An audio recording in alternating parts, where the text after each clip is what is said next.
Hello, everyone. My name is Jackie Garcia. I'm here with Samantha Ryan, and we're City Church. Welcome to our first Women's Fellowship. It's an honor to have you on with us. We are blessed, and we are just here to communicate a little bit about what God has taught us, and hopefully we can transmit it to you guys, and you can receive it with God's grace. So first of all, Sam, you want to say anything or? Well, we're just very excited to have you guys with us, and I really pray and hope that the words that you're receiving are going to be beneficial to you, which we are praying and really have faith that they are. I really hope that the words that we have encourage you to also look for fellowship external from just church, to seek friends that will encourage you in the path that you have with Christ. And yeah, we can definitely get started. Perfect. All right. So just how do I start? Throughout the time, God has been communicating to me a lot about friendship. Mm-hmm. It's something that I myself have been seeking, and as I get older, my friendships change, everything changes. And so I've been really stuck on this, we can say, for, let's just say about a year or so, where I'm just like, God, give me more friends. Yeah. And by that, I mean, because I'm a bubbly person. If you guys, you'll get to know me someday or something, you know that I'm a bubbly person. And I like to surround myself with people. Of course, there are times where I'm just like, you know what, not today. But but that's everyone, right? Yeah. But I've just really been telling God, I need a community. Mm-hmm. I need that circle. I need it, Lord. And it's been hard, it's been tough, and I've had my trials, I've had my errors on my behalf too, where, I'm just it's like, okay, what's in you first? Because if we know who we are, if we know how we are inside, we'll be able to communicate that to everyone else, right? Mm-hmm. So, and, being in how we are right now in this type of world, I've been looking at preachings, I've been looking at podcasts and all of that, but then the Lord put in my heart is why do you have to keep seeking outside when I'm giving it to you all in my word? It's all here in my word. There's no need to be seeking on the outside as much as how you are, because trust me, I was looking, searching. I'm like, where is that community?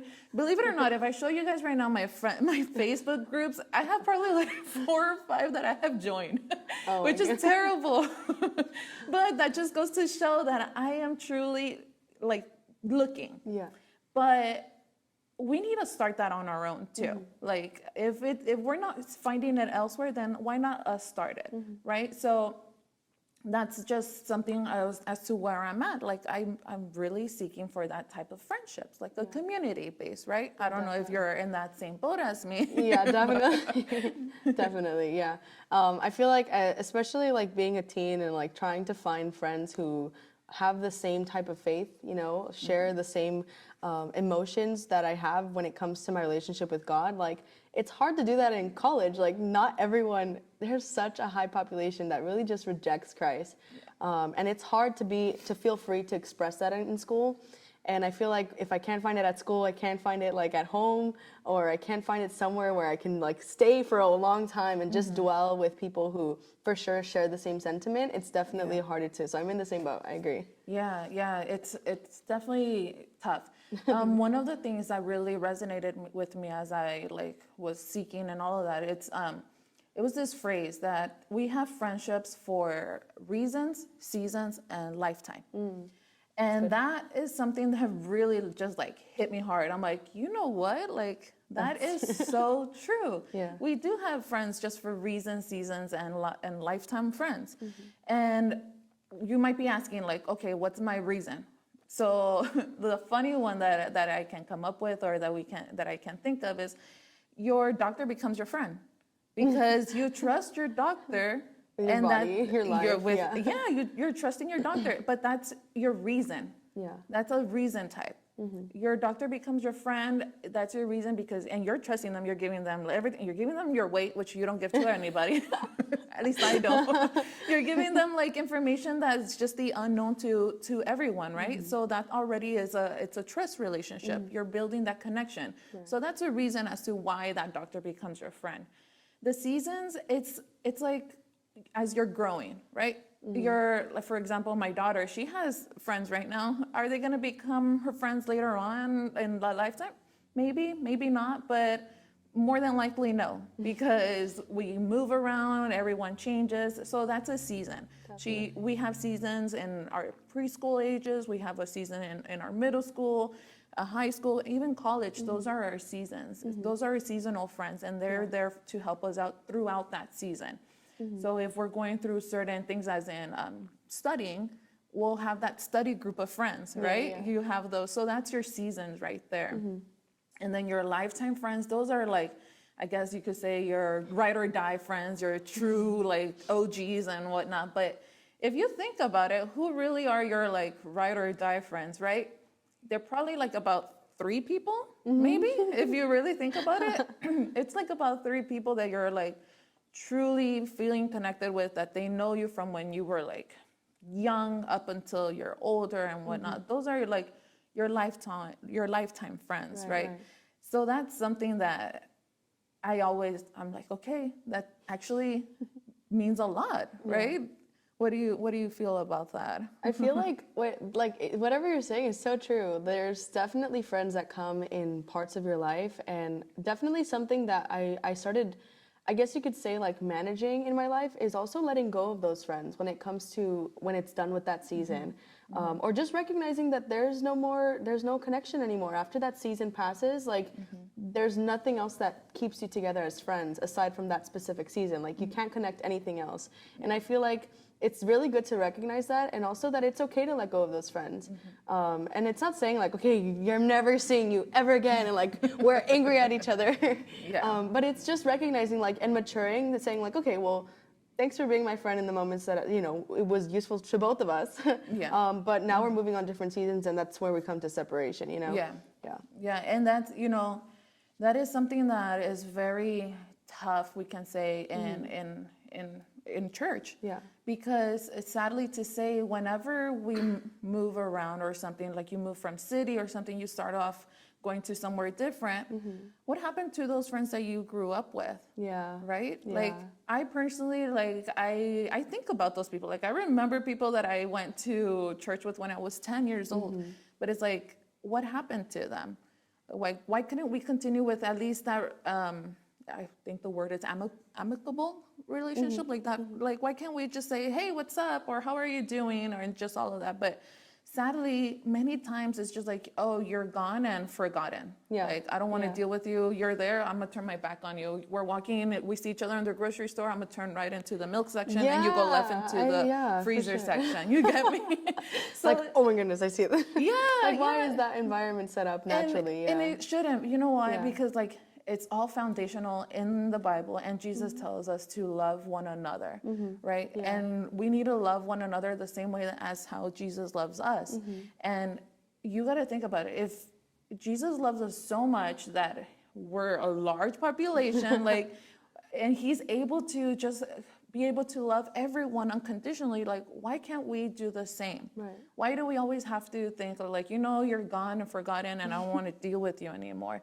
And doesn't mean like you need to call me up every night and here we go. No, it's not that. It just means like, if you see something on Instagram and you like it, hey, that's so awesome. Good job for you. Or like, hey, you started a new job. That's awesome. Or you're now playing an instrument at church. Whoa, look at you go. You grew. I remember when we would run around in the parking lot and look at you now. You're like a worship leader or like directing. That's awesome. When we encourage each other and all of that. And the thing too is like, as women, we need to seek that kind of what's it called, feedback, because we like to receive that, and on top of that, we also like to give it because it's nurturing. It's a women's nurturing thing to just be able to give that type of feedback, because you do it as when you see your kid, you're like, oh, good job, and they just like drew all over the wall. You're like, you go, Picasso, like. Right. You got me. So it's like, but because that's our nature, to always be encouraging. So we should seek and continue doing that as we grow up. Always be encouraging your friend, encouraging your loved one, right? I feel like something important to do is I feel like when people start to recognize that, I think that one of the barriers that happens is to be the leader in that. Like a lot of people feel like, oh, well, why should I have to be the one to Yes. start? Like they have, and I think that let's put our pride down. Yes. Let's put our egos down and just live out what God asked us to do. And I feel like in doing so, it already creates a better environment for us to feel like, okay, it's okay to approach people. It's Yes. okay to support another person in their achievements and be positive about them.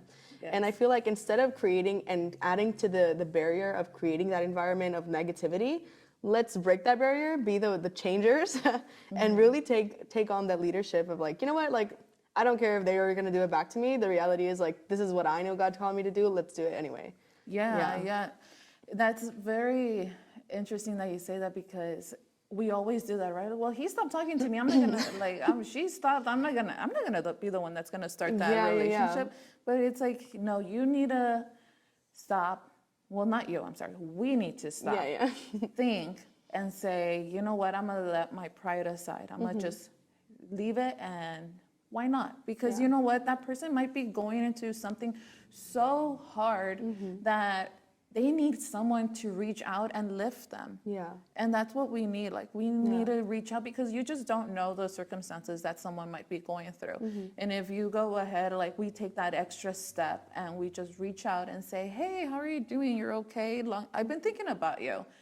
Then you might give them, like, an opening to them, like, you know what? I'm actually not okay. I'm so glad that you asked because this and this is going on in my life. And next thing you know, that trust, that companionship starts off from there, right? And so there's actually what's it called, a verse in Proverbs 18:24 that says, "A man of many companions may come to ruin, but there is a friend who sticks closer than a brother." So what does that mean? That a brother, like it's blood related and all that, but it's like the trust that we have with a friendship. You may have so many, but your one-on-one relationship with a friend, it can become closer than a relative and all of that, right?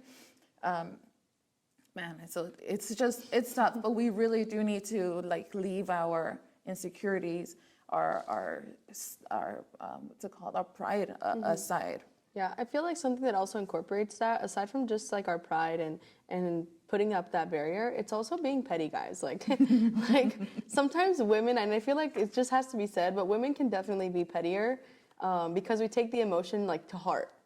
And I feel like we do need to like start letting that go. And I feel like when that verse comes up that you mentioned, I feel like in aspects of brotherhood and then friendship, brother, unfortunately, like you didn't choose. I'm just kidding. I love my brother to death. I'm just kidding. I'm just kidding. But a friendship you did choose. And that's something that was like, there's so much more when you choose someone because now you're allowing them to be a part of your life when they weren't forced to be there. Like my brother is forced to be my brother by like blood, you know? Yeah. But my friendships, we kind of chose each other to be there and to be vulnerable with each other. So I feel like I get to choose if I want to be vulnerable to my brother. Yeah. He gets to choose to be vulnerable when he wants to with me. But when it comes to friendship, we kind of already know that we're okay to be vulnerable with each other because we chose to be there together, you know? Yeah, that's where that vulnerability, it's an opening to so many things. Yeah. And the what's it called, like the kindness that we give to that, and a verse is like Job 6:14. Anyone who withholds kindness from a friend forsakes the fear of the Almighty. I have that one saved too. Like I literally, it was meant to be, guys. You're like, you won. No, it's okay. Go ahead then. Let's hear what your thoughts were on that one. No, I just feel like that's just kind of like, it sucks to say this, but it's the truth. Like this is some type of consequence when you don't necessarily follow the will of God, right? God calls us to be kind to friends, and I feel like when it comes to fear of the Almighty, I don't think it means like, oh my God, he's gonna strike me down. I think it's the fear of disappointing God when it comes from what he called us to do, right? And I feel like this specific part, the reason why it says kindness is because it's like such a big umbrella of what kindness means to each individual. And I feel like as long as you act on that kindness to what your definition is, like my kindness can be like me giving my mom a coffee every morning or something, and I could build that friendship with my mom. Or me sending $5 to a friend for coffee. You know, that's kindness. That might be kindness to me, and I feel like everyone should be exerting that in their own way. Yeah, yeah, I love how you phrase that. And, you know, people may be like, well, it's a two-way street. Yeah. If I'm going to be kind to you, I better expect Get it something back. But that's not how it works. Yeah. Because if you're seeking something, like, I'm going to do it to you because you got to do it to me. And if you're seeking it that way, then are you really doing it truly with the intention and with everything in your heart, like what God puts in your heart? Yeah. It's a question that we should ask ourselves. For sure. Because we can't just be like, I'm gonna take you to Starbucks and, you know, tomorrow. How come I didn't get a Starbucks? Yeah. What's wrong? You can't expect something like that. Yeah. You can hope and pray, like, you know, God, the way that you moved in me, like, I pray that you can move in my friends and all of that, and that fellowship that I seek and all of that. But we can't be like, and have it as an expectation. Right. Because one, you're seeking expectation of a man, of a person. We are, sadly to say, we fail. We fail as it's human nature and all of that, but it's whenever we leave it into God's hands that then we get that compensation, whether it comes directly or indirectly. Right.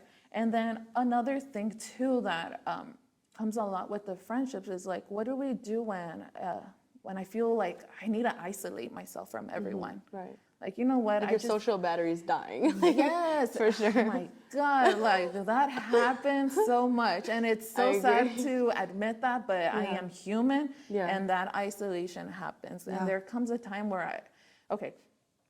So get it out, Jen. No, so, you know, like how we said, there is like the seasons change, right? Like the song says, but I'm not going to start singing. There you go. Leave it to you. No, but many know that I'm a mom. And during that transition from becoming a daughter to a wife to a mom, it's a huge transition. Right. It's a difficult transition, but it's such a blessing too. The thing is that when we are blessed with something so great, the enemy immediately wants to take it away. Right. He wants to just be like, you know what, I'm gonna like throw things at you because you're getting blessed left and right and all of that, and I don't like it, so I'm gonna throw something at you. And make it seem like it's not a blessing, right? Yes, and make it seem like it's not a blessing, and that's when those thoughts come in. So where am I going with this? That when my transition happened as becoming a mom, you know, there's this stage or this time where many label it or know it as the postpartum depression. It's real, it's true. Yeah. But it's how much are we gonna let ourselves sink into it? Thank God, and by the glory of God, I didn't get so deep into it as I know many of my fellow moms have gotten in the past. But reason for that is because I was able at that moment, at that time, to have that companionship, that friendship, mom friends that were surrounding me and saying, hey, it's okay, you know, your baby's crying, that's normal, or you're doing this, that's normal. But in the moment of isolation, that's a tactic that the enemy uses to throw darts at you. In that isolation, it's where all these random thoughts come and these things that are not from the Lord start coming at you. For sure. So it's not common, it's not normal for us to be isolated, for us to not want to be surrounded by friends.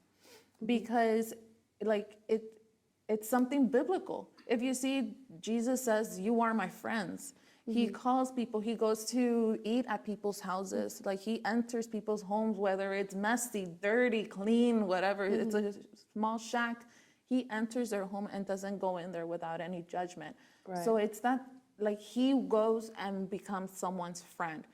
Are they in isolation? Were they feeling like withdrawn from everybody? Maybe. Oh, there's like, for example, how do you say, saqueo? How do you say that in English? I don't know. I've only used it in Spanish. Okay. Spanglish speakers you here. You just know he climbed a tree to get the bird's view, like to be able to be that close to Jesus. He didn't go with his friend and the friend said, hey, come on, like, let's go, let's push ourselves in. No, he went on his own. So that just shows you that he was by himself. Yeah. He didn't have someone with him. And what did Jesus say? He's like, hey, get down from that tree. I'm gonna go to your house. How do you think the people around him felt? Like, wait a second, I'm here. I have this large group of friends with me, and you're seriously gonna go to the one that is climbing the tree? Yeah.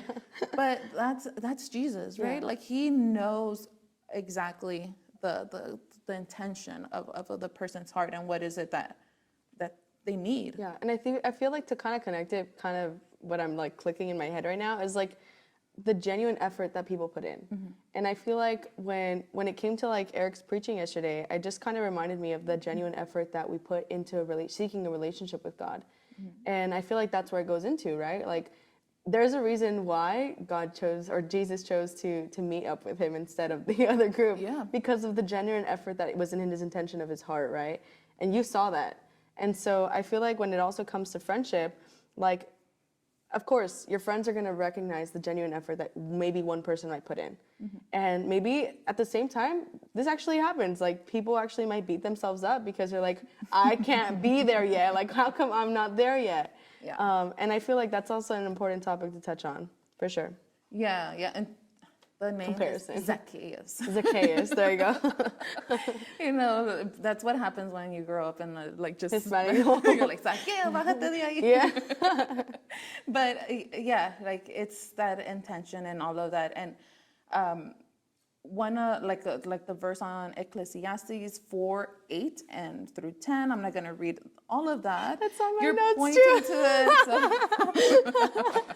You know, This that's is how meant it to seems. be. Yes. Clearly, we have the same notebook, Yeah. everything. Okay, cool. So that's how in sync we are. But you know, that says, so let's start from 4:9. Two Okay. are better than one because they have a good reward for their toil. For if they fall, one will lift up his fellow. But woe to him who is alone when he falls and has not another to lift him up. Right. So that clearly says, so two are better than one. We cannot be in isolation. And, you know, as women, and I hate to use that label and all of that, but, you know, it is what it is. Yeah. We are known to just draw ourselves out immediately. Yeah. Like, you know what, Shut peace out. down. I'm out.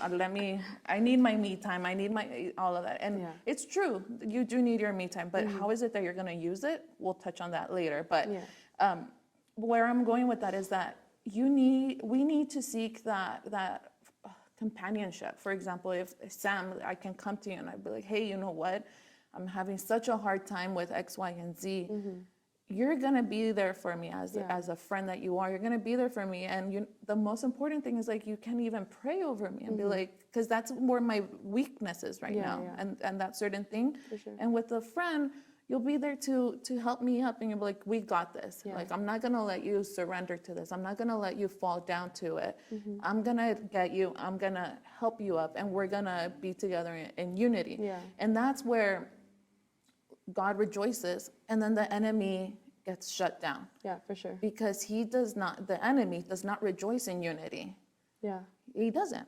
Like, and when he sees that, it's like we're like throwing darts back at him and like, hey, there you go. Here's verse Ecclesiastes 4:10. Yes, because you're just like, no, you're not gonna win because I have a friend who's there for me. I have someone who's helping me out through all of this. Yeah. I feel like another verse to kind of focus on is actually verse 12 from that same chapter, Ecclesiastes 4:12. It says, a person standing alone can be attacked and defeated, but two can stand up back to back and conquer. And I feel like that's just kind of altogether sums up what we just talked about in regards to like being together. I feel like something that women all constantly get into is the emotional aspect of a situation, which it's the number one like takedown of what we're standing in, right? It's like the number one tackle of our situation because we let our emotions for sure get to us. It's funny because I always tell Zach, I'm like, please tell me if I'm like overreacting or tell me. I'm like, you have to tell me if I'm like giving too much emotion or is it just my emotions or is it true of how I feel, you know? Yeah, but you know, it's good for us to have those emotions because there's in the Bible there's this certain I can't remember the verse, but it gives us the characteristics of what a woman is. Okay. It gives us the full characteristics of it, and it's okay to have our emotions. It's just how we let it get Affect to us, yeah, and the result. Yeah, because women are kind. We're, like I stated, we're nurturers, and Yeah. it's okay for us to show those type of emotions, because the men, they're not gonna have the same things as we do. Yeah. So our spouse or our partner is not gonna understand why we're crying when a dog dies, or you get me? Or the fish died again. Yeah, like there's been, okay, so we're watching a film and I'm bawling my eyes out.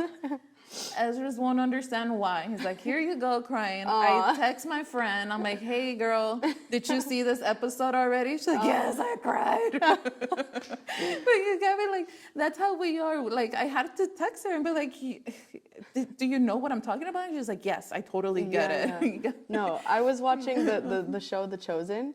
And it's so good. I watched the first episode and I wanted to show Zach because I cried the first episode. And I was watching it with Zach and I turned all around and I'm like, ta-da, like that's why I'm crying or whatever. And he's just like, okay. So it's definitely a different aspect that women for sure take on things. Yeah. And going back on that, seeking the friendship and the isolation, I have also written down to go with this the verse on James 5:16. It's about confessing to one another, and by that I don't mean like, hey girls, I murdered someone. It's like, oh, that could become a burden for that lady. It becomes you just enter a whole realm of something else there. I mean, if someone did that, then I hope that friend is a friend and guides you to the right steps towards that. But let's is not actually a friend. But what I mean by that is, okay, so 5:16, therefore confess your sins to one another and pray for one another that you may be healed. The prayer of a righteous person has great power as it is working. Right. So confess your sins and receive that as friends. When someone comes at us and tells us, I feel this, don't do it with a judgmental heart. Right. Let's not be so judgmental and be quick to point and be like, hey, you're at fault there. Like, I'm sorry. Like, no, I'm not defending you on that. It's like, put yourself in their shoes. Think as to why is it that that person is going through that certain thing. Because once we put ourselves in that person's shoes, then we're able to understand them and we're able to help them grow and get out of that, right? So it's okay to be vulnerable in that sense and confess to your friend whatever it is that you're going through, and at the same time receive it with an open heart. Yeah, and I feel like if a friend, naturally, just when a friend comes to you and says something as deep as that, like it can even be like, this sin has been happening multiple times and I really can't deal with it alone anymore. Like, it just support that person, not to be like, oh yeah, you're okay. No, but like at the same time exhort them with a kind heart. But at the same time, like just let them know that it's okay. Of course, don't encourage them to keep doing it. Yeah. Imagine like that's just like the total wrong side. But definitely like just think about the amount of courage that person had to come to you to talk about this stuff. Like imagine like they normally just talk about this stuff with God. And not saying that like the friend is God or anything, but they really needed someone to talk to because that's how deep it was. And they probably need that comfort right there and then, you know, for sure. And that's the importance of being able to seek godly friends. Because we cannot go into the world and tell someone that is not in church with you, or by church, I mean like the whole aspect, right? Like of church with you. And say the whole body of Christ. Thank you. Yes, the whole body of Christ. And we can't go to them and be like, "Hey, this and this is going," because they're not gonna. They won't understand. Like, why is that an issue? Yes, exactly. They won't understand. They won't feel like what you're feeling. You know, that guilt sometimes of when we do certain things that we should not. They're like, "Oh, I've done that before." Like, why are you feeling so bad about it? And that's why it's important to seek godly friends. By godly, I don't mean like, praying 24 hours and 365. Okay. That's not what I mean. By that, I mean people who love Christ, people who seek him, who know. Have decided to follow him. Have decided to follow him, who know that loves Jesus and puts Jesus first, puts God first, because once we're able to love God and we're able to do that, we can then also reciprocate. Yeah. Right? And then we're able to pass it on to everyone too. So it's important for us to be able to seek that type of friendship. And maybe you might be like, well, I'm not around anyone. I'm not around, I don't have people at my church who I can talk to like that. You know, ask God for it then. Start with the Bible. Excuse me. Start in the Bible first. Start there and be like, Lord, show me what it is to be a friend. Show me or fill me with whatever gap I have, right? Fill me with that gap, because it's so important for us to be able to have that type of relationship. Yeah, and I feel like as women, we also need to like learn that sometimes those gaps and voids in our heart are meant to be addressed. Like it's okay to tell people about them. I feel like sometimes we might think like, oh no, well, I don't have to talk about this right now, and might close our doors off or our hearts off to let people know what's going on in our lives. And we don't have to tell the whole world, like post it on Instagram, like, yeah guys, I messed up again today, peace, like I won't be here for like another week, but you know, and I feel like it's okay to open that door of letting people know that it's okay and like let them into our hearts, even though we're just seeking something as simple as like comfort, you know, in that moment, for sure. Yeah. You know, there's the verse, whoever walks with the wise becomes wise, but the companion of fools will suffer harm. At Proverbs 13:20. Yeah. So whoever walks with the wise becomes wise. That itself, it's, man, like you become who you surround yourself with. Yeah, for sure. That's who you become. So let's question ourselves on that. Who are our friends? Who are the people that we consider to be our friends? Maybe that lifetime friend is really sad to say it, but maybe they're part of that fools category. Yeah. But that's where we need to draw boundaries. Yeah. We need to draw those boundaries, and you know, like God is okay with boundaries. Because we like it's fine for us to hit that line and you be like, you know what, they're actually leading me more into sin. Yeah. And that's where we have to separate ourselves and put God first. And those lifetime friends will then become seasonal. Yeah. And maybe they're not necessarily like taking you to go do something and like, or maybe they're not inviting you to like party at the club. But because, I don't know. Yeah. I don't do that, by the way. So I really don't know. Yeah. But I don't know. Maybe just them talking about it so like open in the air with you about what they do in their life can still be a part of the influencing, you know? It might be like, it'll slowly put in like thoughts in your head like, well, should I be doing that? Like, what would it be like if I do that? Is it bad if I do something like that? You know? So, and even those thoughts can definitely like perpetrate the idea of like what you originally thought before. Like in my head, I already made a decision, like those are the things I will not be doing. Yeah. But if I hear my friends talk about it, like you start thinking like, am I missing out on anything? Yeah. And in my head and my spirit and my soul and my body, I know I'm not. I'm really not missing out, you know? But just like the soul aspect of like, maybe I am, you know, just that question is already bringing in doubt, you know? Yeah. Because we're opening those doors. Yeah. And it just becomes Just by association. Just by association. And like you said, just by hearing, because that's where the enemy starts. He starts off like throwing whispers at your ears. And then it becomes something so common that you become immune to it. And next thing you know, it might not happen immediately, but later down the line, it's not that you're going off partying, but you might be okay with watching certain things that you shouldn't be watching.